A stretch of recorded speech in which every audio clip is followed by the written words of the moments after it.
Welcome to Lift Your Legacy. My name is Jacob Rupp, father, husband, and rabbi.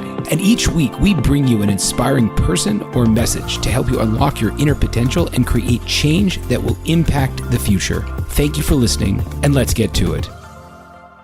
Ladies and gentlemen, thank you so much for joining me today. I am thrilled to have on a veteran of my industry, Moshe Meyerfeld, who is a tremendous personality. He was currently running Aish New York, the Young Professionals Division, but previously was a rabbi in England for 20 years and is a visionary that is in line with the classic Aish Torah tradition. We speak about so much: leadership, being genuine, running a team, and then, of course, the one thing you need to be able to raise $500,000 as your first campaign in a new place. So with no further ado, I highly encourage you to take notes, to listen, and to enjoy this episode. And also, if you're able to help out their campaign, to do so. Thank you very much. Well, ladies and gentlemen, this podcast has been brought to you by me, Jacob Rupp, and Jacob Rupp's Consulting, technically Lift Your Legacy. Now, I have to be honest, I help clients often get out of their own way. And something that has really held me up was exactly the same thing, that I was in my own way. For months, people have been saying, talk about your coaching, talk about how you help people, share it, etc. And I had a really hard time putting it out there. Why? Because it's not that I don't think I do a great job. I've seen amazing results from my clients, 10x, even more than that. Businesses, fixed relationships, helped people lose a lot of weight. People go on the path of making goals and fulfilling their goals. All of these things, I know I do it. And I've been in the coaching space long enough to know that there's a lot of people that don't really deliver. And the ones that do really deliver are worth literally their weight in gold, because so often we're held back by stuff. And it's just like, if only I could get over that, if only I could work through that. And I help people do that. But for me, my big holdup was sharing that I do this in a big way, in a public way, especially on the podcast, because it's awkward. I don't want people to think, I'm just making the podcast to sell you stuff or to talk about stuff. So that's not what I'm doing. My point is like this: my coaching business is expanding. I'm taking on a few more clients. If you are someone that is struggling in the area of self-esteem, goal setting, health, relationships, or your business, really, reach out. I don't know if we're a good fit to work with each other. What I can guarantee you is that we'll get on the phone for a half an hour. I'll hear the kind of challenges you're having. You'll get a good feel, if you don't know me yet, of the kind of work I do, kind of program I would recommend for you. And if it's a great fit, we'll move forward. And if not, not. But I wanted to appreciate very much from the bottom of my heart the fact that you guys all listen. I appreciate the amazing guests that I have. And I'm really thrilled to have broken through in my own life to the point where I could actually devote a segment to really make a somewhat long-winded, but I think very important advertisement. So if you want to reach out to me, the email is rabbi, R-A-B-B-I, Rupp @gmail.com. And the website is liftyourlegacy.live, and at lift_your_legacy on Instagram. I think it's pretty simple. You know where to find me because you found the podcast. Thank you so much. So I'm thrilled to have on today Moshe Meyerfeld, who is the director of Aish New York, and has been someone who has been a pioneer in the field of outreach. You can call you an international star, I guess, because you're not just in America for over 2 decades. So, Rabbi Meyerfeld, thank you so much for coming. Tell me a little bit about your journey to how you got here and what made you you. Wow. Do you have a few hours? That's a pretty big question. Clock's ticking. Okay. Well, I guess the key elements are like this. I grew up in a small town in New Jersey. An amazing town actually called Norma, New Jersey, which was a farming town of immigrants post-World War I and pre-World War II. But the significance for me were two things. Number one was that I was a bored teenager in a small farming town. But number two was I saw from my parents and grandparents who ended up staying in that town what it meant to take responsibility. My grandparents came from Germany. and they shifted their whole life. They were businessmen and in Germany, and they came to be farmers in New Jersey, but they ended up taking a lot of responsibility for the community. So I grew up with that. I grew up with a vision. It wasn't a big town, but certainly, a vision of the bigger picture, not just our home, but an open home and worrying about the community and the community's needs. And that very much, I would say, was a formative part of my development, seeing big picture. But also, I was bored, and as a teenager, that wasn't so easy. So there was a lot of space to get in a lot of trouble. One of the most important requisites of being a good rabbi, I think, was being a slightly rebellious youth. But I had to find my own path. I went to high school in Monsey by Beryl Wine, and through my rebellious activities, ended up spending more time with him than probably anybody else in the school did. Lucky you. Which was a blessing, which really was a blessing in disguise. And thank God, a lot of the information that I learned there didn't necessarily seep in when it meant what it was supposed to, but eventually when I was ready to take on board what I had learned, I had a great resource. And I'm still very close to Beryl Wine. And also, I guess I would say, when you ask me what makes me me, his vision and his big picture and what was and what will be is very much who I was. So I went to Israel when I was 17. I went to a yeshiva, if you could call it a yeshiva, but a program for people who needed a little bit of space, and I did very well there, thank God. Fell in love with Israel. Also fell in love with my wife, Liat, who's Israeli and grew up in Israel, and eventually decided that I wanted to live a life of meaning, and I got married quite young. I was 19 when we got married, and ended up working in a program called Neve Tzion, which was a program for troubled youth in Israel. And I did an intensive internship in drug counseling. I got involved there with lots of different things, and I thought I was living in Israel. My wife and I stayed in Israel. She was Israeli. I thought we were going to live in Israel forever. And then an opportunity came up after working in Neve for a number of years to work with students in England. And I thought, why not a new opportunity, see something different, see the world, a bit of Europe. We'd go for 2 years and come back to Israel. 2 years became 20 years. And after being in England for 20 years, working with schools, campuses, and young professionals, eventually I ended up looking for something different after 20 years. Ended up in New York just under a year ago. So that... So it's very interesting, because I think that pivoting, and I guess it's the same industry, but making a pivot after 20 years of building up is pretty intense. How did you have the fortitude to kind of put yourself out on the job market again to try to rebuild or to create a career? Obviously, you're not going to just leave and bring your family for no reason. How did you tweak the opportunity so that it was so good that you were able to leave something that you had built up for 2 decades? I think every sensible friend of mine has asked that question, and as have our children asked that question, and it's a good question. Look, the reality is that, thank God, we did have a lot of success in England. I was the rabbi of a shul as well the last 4 years that I was in England, and Baruch Hashem, we built an empire of students with HUK, saw a lot of success with so many different people. I was fortunate enough in the last 2 years that I lived in England to officiate at 20 different weddings.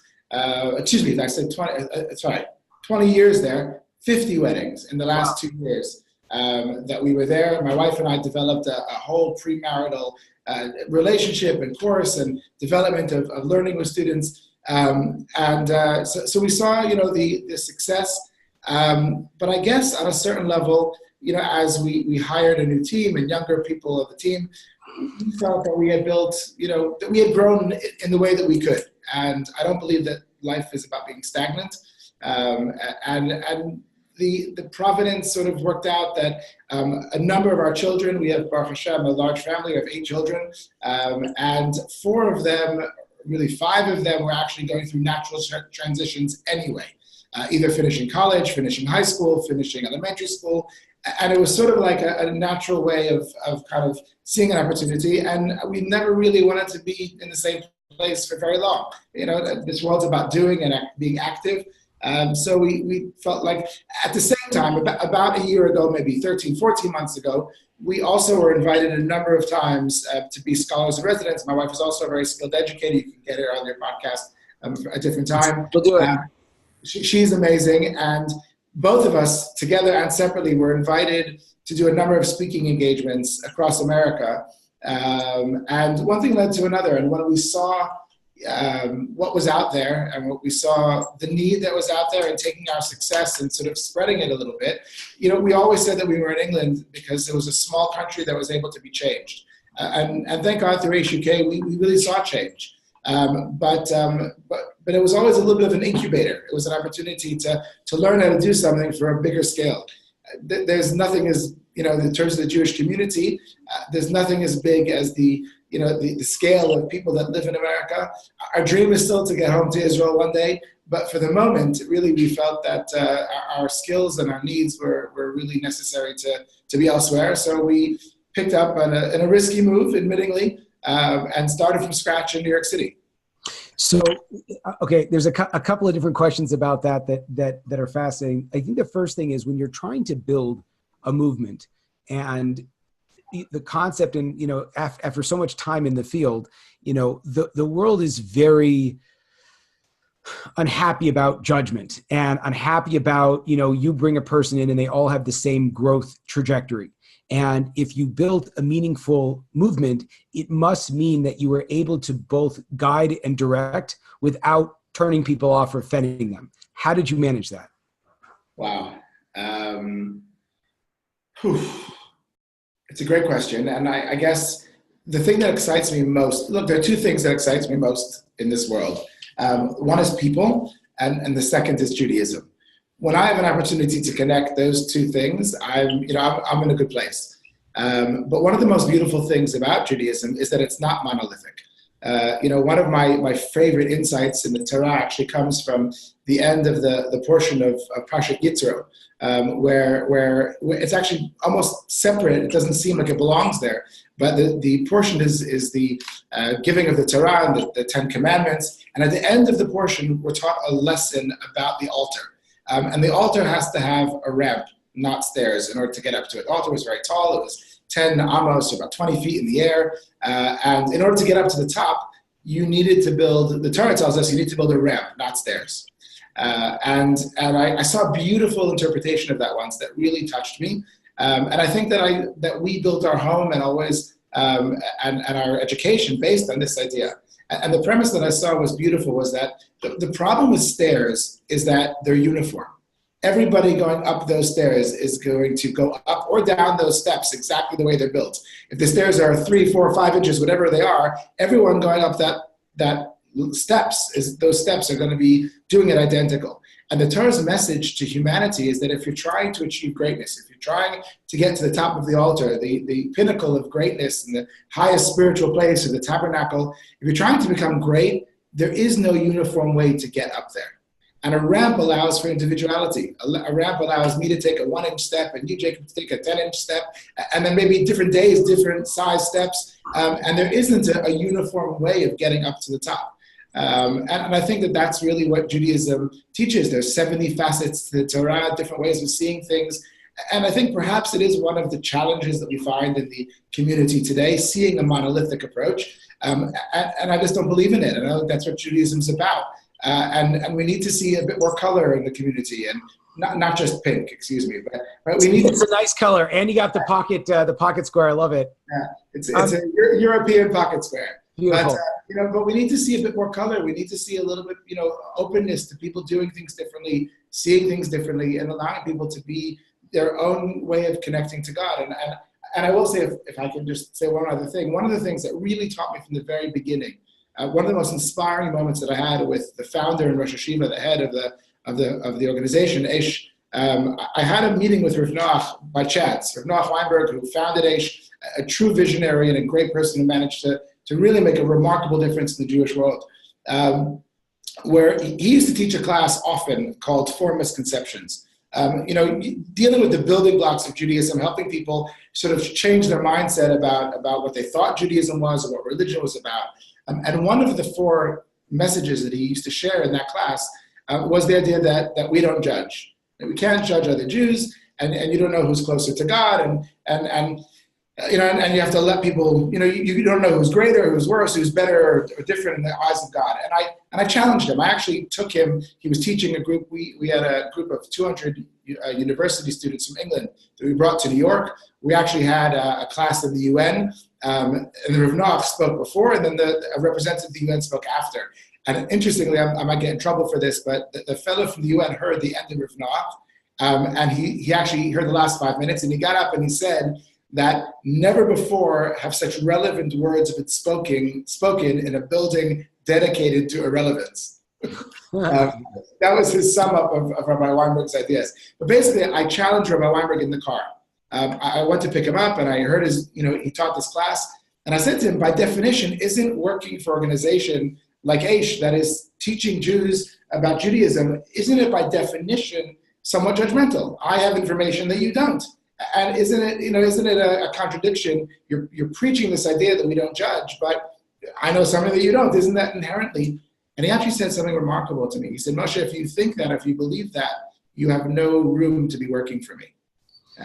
And he said like this. He said, when you meet another Jew and you're engaging with them or talking to them, it's very possible that they have a closer relationship to God than you do. You have no idea. They might be working on themselves more than you. They might be doing something with a bit more effort than you, or connected to you. You don't know where they are in life. And it's not about where you are. It's about how hard you're trying to grow to the next step, he said. But it's not, he said, there's no way that you could possibly know in God's eyes who's greater. He said, now it's also possible that you have something that you want to share with them, that if they knew that, they'd be even greater, right? He said, but you don't know that you're better than them. Right? So you share Shabbat with somebody. You go invite them to your Friday night dinner table, and they've never experienced Shabbat before, or they've never had a meaningful Passover Seder before. That doesn't mean you're better than them, right? He says, but it could be that you have something. You've tasted a good restaurant. You've read a good book. You want to share it with your friends. He said, if you know this is true and you know this is beautiful, and you want to share it with somebody who doesn't have it, doesn't mean that you're better than them. It just means that they may be able to enhance their lives even more by engaging with something that you were able to teach to them. So I think that, to answer your question about individuality and about providing a framework where people can be themselves and grow themselves, every one of those 50 weddings that we officiated, I promise you, was unbelievably different in what they practiced, in what they believed, in what they wore, right? And that's the beauty of human beings, and that's the beauty of the Jewish people. 12 tribes, different people, different perspectives, creating one united nation, ideally. That's beautiful. So what I'm hearing from that is the idea of kind of tempering your ego, that you don't see yourself as the classic idea of a missionary where I'm going to go out and, preach to the world, but rather it's a level of humility that we all have something to bring to the table. And this is my particular skill set, and you have your particular skill set. And this is hard, but I think but you can't fake this really. If you're genuinely interested in learning from them the same way that they're learning from you, you will create that feeling of mutual value and respect. So that's very important. As the Mishnah says, that we can learn the most from our students, and I genuinely believe that. They have what to offer. They have what to gain, and our students have become our best friends. Maybe it's because we don't have time for other friends, but right. Our students have become our closest and bestest friends, and I genuinely believe that it's a mutual relationship of growth and connectivity, looking for meaning and searching out, finding that meaning in the best possible way. Beautiful. So now that you've had, your 20-year incubation period, and now you're ready to release out onto the world, two questions. One is, clearly something resonated with the American audience that you found was compelling. So what are those lessons that American Jewry is looking for? And when you're looking to create a really big movement, like what's your big plans for New York? Okay. Great question. I would say like this, a couple of things. First of all, when I brought an English group to America once, we were hosted by Howard Jonas at IDT. He brought us in, and we had a seminar in his building, and he gave us a beautiful lunch there. It was a really beautiful day. I walked into the hallway to the entrance lobby of IDT, and there was a saying from Hillel on one side: "If I am not for myself, who will be for me?" On the other side was a saying, a quote from Ronald Reagan, the great American president, and it said, "America is too large for small dreams." Yeah. And that quote really resonated with me. America is too large for small dreams. And I think that's true about the Jewish people. We're people with a huge goal of changing the world for morality and peace, and tikkun olam, making the world a better place. We have l'taken olam u'malchus shakai, we say every day in our prayers. We have to fix the world for the Almighty. We're looking to make a world of goodness and greatness, where people can connect to good and kind, charity, etc. We have a big mission. And perhaps the incubation in England was a good starting point, and I have nothing negative to say about it. But because I'm looking for something bigger, because Liat and I are looking to create something with a big picture, I think America fits that very well. It's the draw, it's the excitement of New York City, and it's the excitement of the country at large. Because we'd like to start with New York, but we're not stopping. It's a big country. It's a big world vision. But ultimately, I think people see that way. I think Americans think big. They see big. They talk big. Now, there's downsides to that as well, right? Because everybody is, everything is huge, and I'm going to tell you a story that's amazing, right?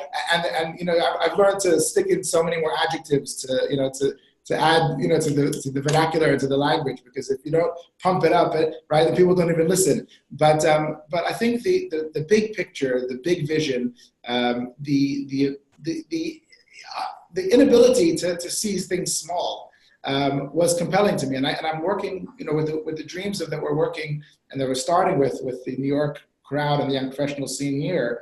I'm seeing that even on a micro level, even just on the individual level. If I can just give you an example, people ask me, how did you start? And I don't really know how we started. We came, I didn't know anybody here really, but you start talking to people, and my Judar is very strong. I can spot a Jew from a mile away, and I'm not exactly embarrassed or shy, and I can talk to people. So I started, talking to people, and actually a student of mine from England who's recently moved to New York, invited me to join him for a young professionals leadership event that he was involved with. I went to this event, and I met somebody, and I invited him for a Shabbat meal. We were talking and networking, etc. And I invited him to join us for a Shabbat meal. And he said, yeah, I'd love to come, whatever. So we exchanged email addresses. And this is where it gets interesting. He asked me, and I said, bring a friend. So he said, how many can I bring? So I facetiously said, 20, right? So he laughed and I laughed, and okay. Now, in the meantime, I invited other guests, and and again, maybe this is the answer, because we're a little bit crazy. We just arrived in America. We didn't really have our furniture yet that was being ordered and shipped from different places, some from England, some we bought new. And, we ended up getting tables and chairs. We just, we had an empty house, and we were already planning on having around 20 guests for that Friday night dinner. And I invited other people, and I had him on my list as a +1, him and +1. Anyway, on Thursday that week, I messaged everybody to remind them that we're starting at this time, this is our address, etc. And he messaged me back with an apology, and he said, I'm really sorry, I only have 18 coming with me, right? So now we had 38 guests, right? Not just the 20 that I thought we had. But who started sweating more, your wife with extra cooking, or that you would have to tell your wife? I got to be honest, my wife didn't flinch. Liat was just like, okay, this is what we need extra. Go here and get the chairs. Go, she started cooking more. She started, I went to Williamsburg. We live in the Lower East Side, and Williamsburg is just over the bridge. And shops don't close there until 2, 3 o'clock in the morning on Thursday night. I bought more raw ingredients, and Liat was, just cooked it up. And, she was teaching that morning as well. And she had a fundraising meeting. Like, she was juggling the whole thing. And thank God. Right? But that guy is an example to me of thinking big, right? And he's become a real partner in what we do. He brought 20 people the next week as well. And, he's actually been volunteering for us and really making a big difference in what we do. Would you have, if you didn't joke, saying like, a lot of times I think it's just an interesting idea that the jokes that we make actually could happen if we give them more credence. You know what I'm saying? It's like, how many people do you want me to bring? And you're like, you actually would want 18 or 20, you know what I'm saying? Yeah. But because we get stuck in this, like, I can't over ask, or I can't see this bigger, or I can't really ask for what I want. We only expect that one, And so we're pleasantly surprised when they bring the 18, but I wonder how much that reflects our general approach to life and reality and everything like that. That's 100% true. Spot on. Thank you for sharing that. I love that, because I think that we need to learn to talk more in the things that we really believe. And I'll give you an example. And I was thinking about saying this earlier, and it just reminded me, it resonated, about the things you asked me, like what makes us what we do and how do we do it. One of the things that for me was one of the starting points of being in this as a life mission, when I was working in Israel still, and the story really, I think, is a formative moment for me. Working in this program in Israel, and there was a fellow who, I don't want to get into exact details, but he was getting himself in a lot of trouble, drugs and alcohol and dealing and all kinds of different challenges. And I was very, very close with him, working with him very, very closely. And thank God he did really well. He ended up putting his life together, married with children, has a beautiful job, involved in the Jewish community. He's a real credit to himself, to his family, etc., and to our people.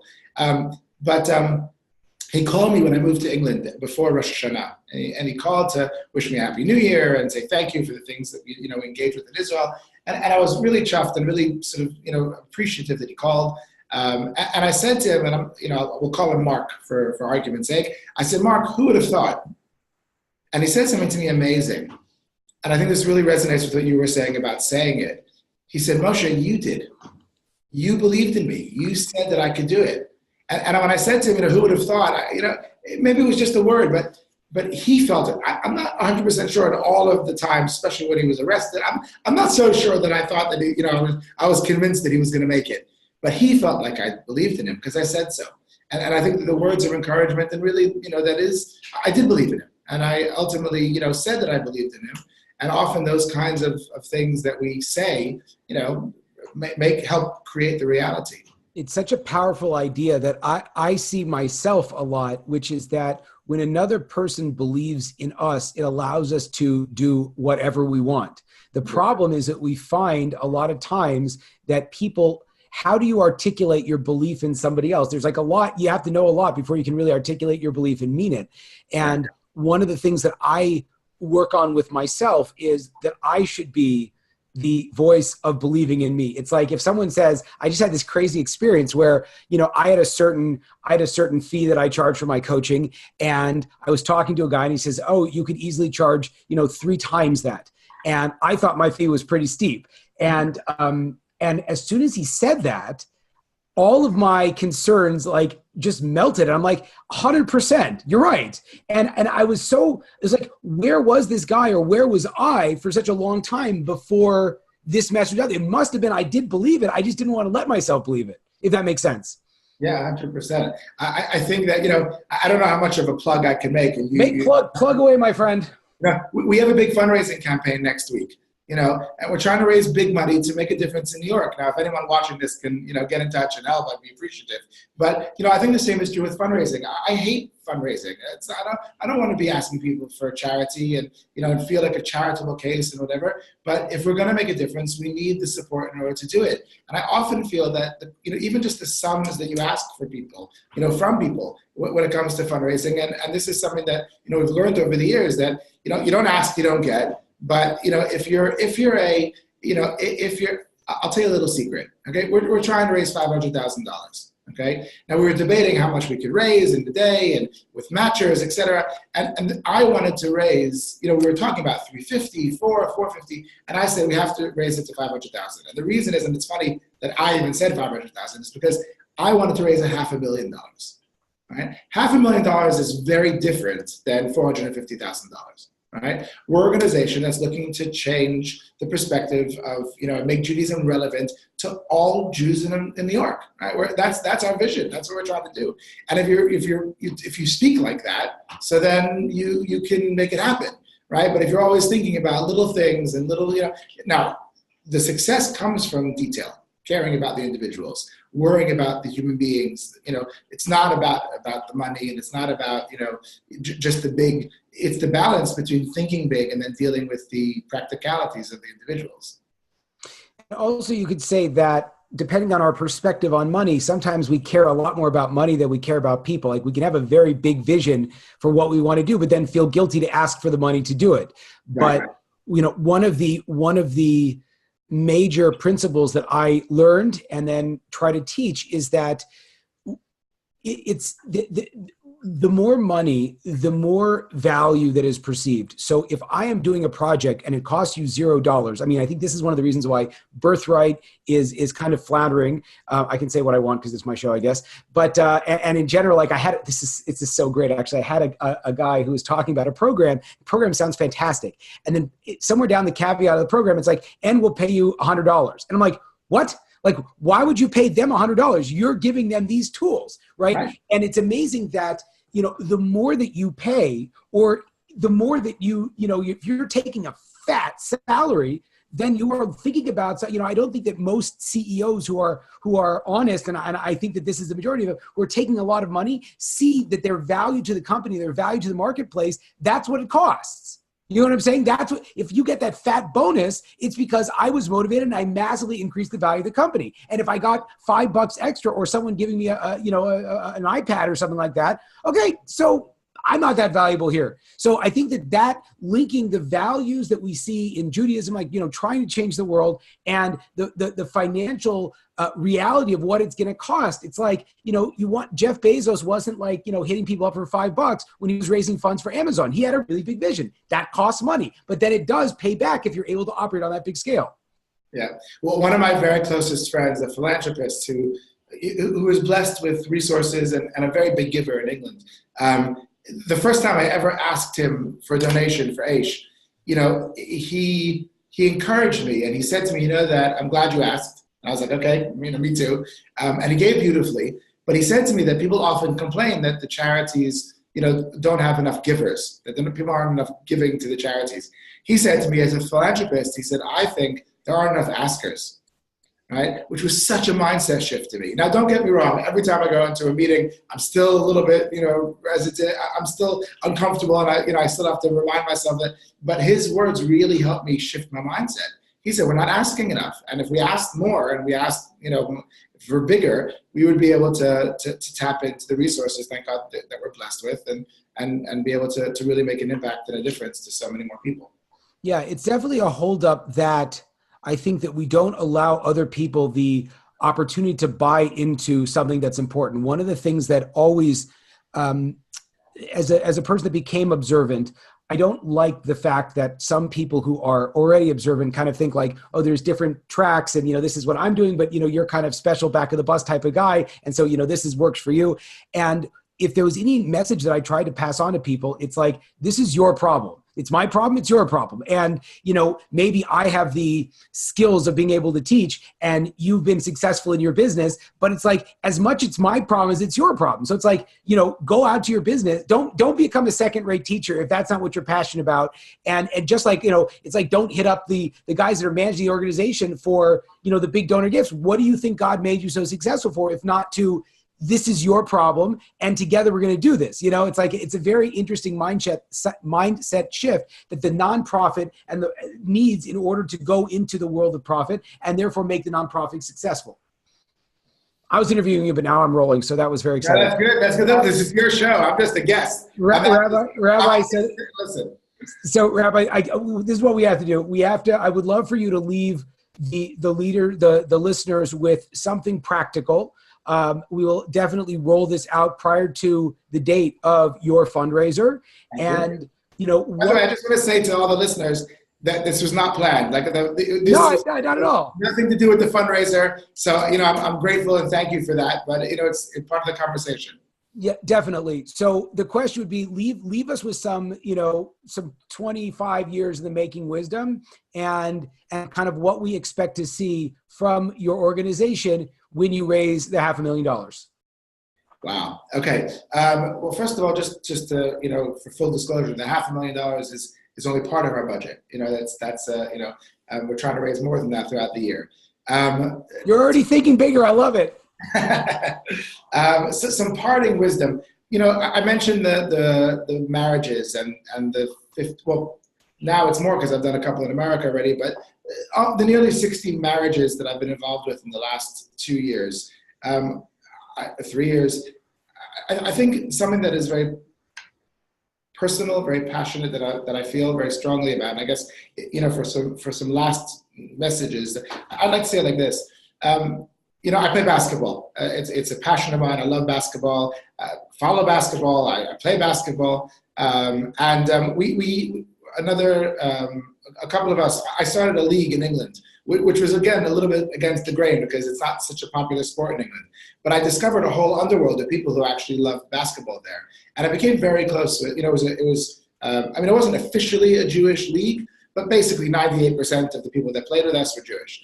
Actually, one of the fellows who wasn't Jewish was in college with another guy.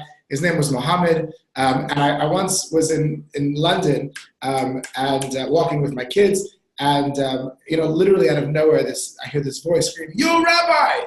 And I turn around, and it's a bunch of Muslim youth. And, when you get a call like that, you're not really quite sure exactly what's coming. And then I noticed that it was Mohammed, who I play basketball with, and gave me a big hug. I think his friends were more confused than my kids. But it was one of those beautiful life moments. But essentially, basketball became a very interesting connection that I had. I ended up officiating in a number of the basketball buddies' weddings. And very tragically, unfortunately, one of the guys who was one of the biggest advocates of basketball amongst his friends, etc. He was very tall as a young man, and then so he got into basketball when he was like 11, 12 years old. I spoke under his chuppah, him and his beautiful wife, under his chuppah, and I officiated their wedding. And literally 51 weeks later, I had the experience of speaking at his funeral. He passed away. He actually had cancer when they got married, but they didn't realize it. And unfortunately, had a very quick illness, and very sadly didn't even celebrate his first wedding anniversary.